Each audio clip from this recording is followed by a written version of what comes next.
Die Leni setzt falsche Haare auf, wo ausschauen, als wir kurz geschnien, und erschreckt damit sein Alten und das Hummerl auch.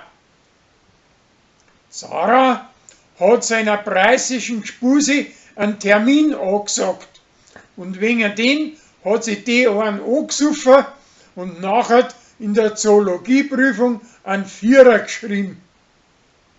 Das möchte Sarah nachher wieder gut machen, aber das geht auch grad verkehrt aus. Schließlich vertragen sie sich aber nachher da wieder. Der Uschi, seine preisische Tochter, fängt das Nägelbeißen an, weil sie einen anderen Nagellack aufgetan möchte. Die Alte treibt ihr das aus, aber stattdem schmiert sich der Hubert nachher seine Nägel an, dass er ausschaut, als wäre ein warmer Bruder.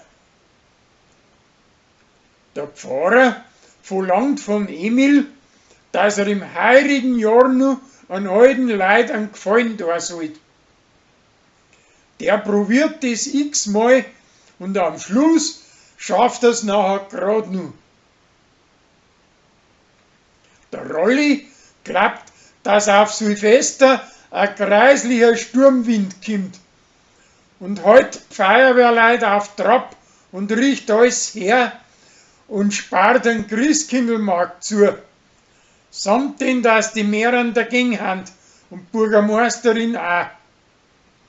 Wie aber nachher der schwere Sturm wirklich daherkommt, haben alle froh, dass sie sich darauf eingerichtet haben und können alles in Sicherheit bringen, und am wichtigsten haben die Katzenviecher im Katzenhaus.